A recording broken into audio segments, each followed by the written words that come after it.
Suara dari balik banjir, perawat sebagai arsitek kebijakan manajemen bencana. Bayangkan, air setinggi lutut, tangisan bayi, lansia yang tidak bisa berdiri, tidak ada listrik, tidak ada sinyal, hanya gelap dan dingin. Di sanalah perawat berdiri, bukan hanya dengan stetoskop, tapi dengan hati yang tidak pernah surut, seperti semangat yang tidak bisa dikalahkan oleh banjir. Assalamualaikum warahmatullahi wabarakatuh. Salam Om Swastiastu, Namo Buddhaya, salam kebajikan. Yang terhormat para dewan juri serta hadirin yang saya banggakan. Perkenalkan, saya Maria Ulfaturahmi dari Prodi Ilmu Keperawatan Stikes Hamzah Lombok Timur. Hari ini saya berdiri bukan sekedar mewakili profesi, tapi saya berdiri menyuarakan mereka yang bekerja dalam diam. Saat bencana bicara dengan keras, Indonesia bukan negara yang asing dengan banjir. Data BNPB atau Badan Nasional Penanggulangan Bencana tahun 2023 mencatat, banjir adalah bencana nomor 1 di Indonesia, menyumbang 34,1% dari seluruh kejadian bencana nasional. Sepanjang tahun 2023, terjadi lebih dari 1.400 kejadian banjir di seluruh Indonesia. Lebih dari 8,6 juta jiwa terdampak langsung.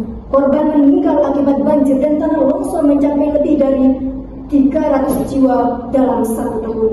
Ada data yang lebih menyayat hati. Menurut penelitian Journal of Disaster Medicine and Public Health Preparedness tahun 2022, 67% perawat yang bertugas di zona banjir mengalami gejala PTSD atau Post Traumatic Stress Disorder dalam 3 bulan pertama pasca penugasan.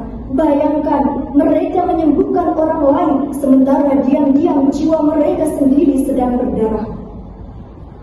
Siapakah yang paling dibutuhkan untuk mengetahui bagaimana kondisi korban banjir di lapangan? Jawabannya adalah perawat. Siapakah yang paling dibutuhkan untuk menangani penyakit pasca banjir seperti leptospirosis, diare akut, infeksi kulit hingga gangguan mental kolektif? Jawabannya adalah perawat. Siapakah yang paling memahami kebutuhan kelompok rentan ibu hamil, balita, lansia, dan penyandang disabilitas di tengah pengungsian? Jawabannya adalah perawat. Data WHO Global Nursing Report 2020 menegaskan perawat adalah tulang punggung, tapi kita sering diperlakukan seperti roda cadangan, hanya dikeluarkan saat yang lain sudah tidak bisa berjalan.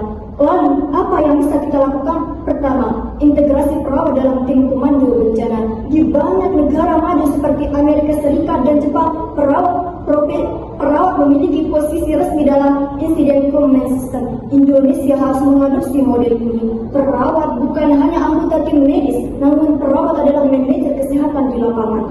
Kedua, perlindungan mental perawat sebagai kebijakan resmi. Mengingat 67% perawat berisiko PTSD pasca bencana, negara harus menjalin program psikologis wajib sebelum, selama, dan setelah penugasan.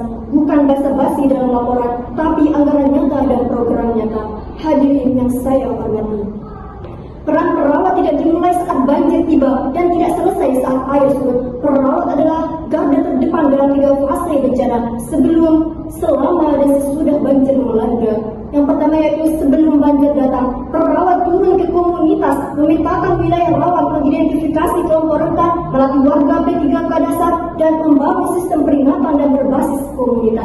Yang kedua, saat banjir melanda, perawat yang pertama mendirikan posko, bukan sekedar tenda darurat, namun posko kesehatan yang terorganisir dengan zona triase yang jelas. Data WHO menyebutkan bahwa 80% penyakit pasca banjir disebabkan oleh kontaminasi air. Perawat mengelola tempat penampungan air, memastikan standar terpenuhi.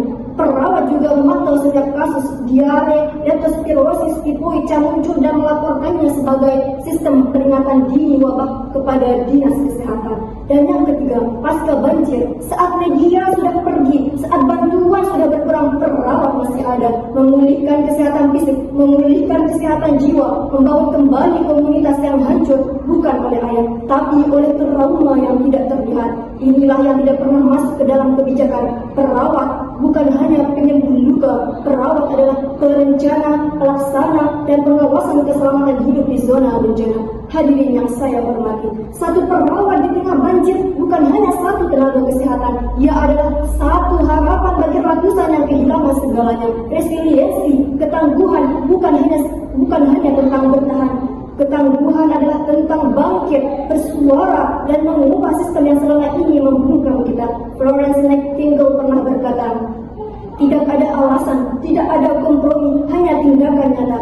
Kita, para perawat Indonesia, lahir dari bangsa yang terbiasa bangkit dari bencana, terbiasa menyeka air mata orang lain, terbiasa menjadi benteng terakhir sebelum air mata sendiri ketika semua benteng yang lain runtuh.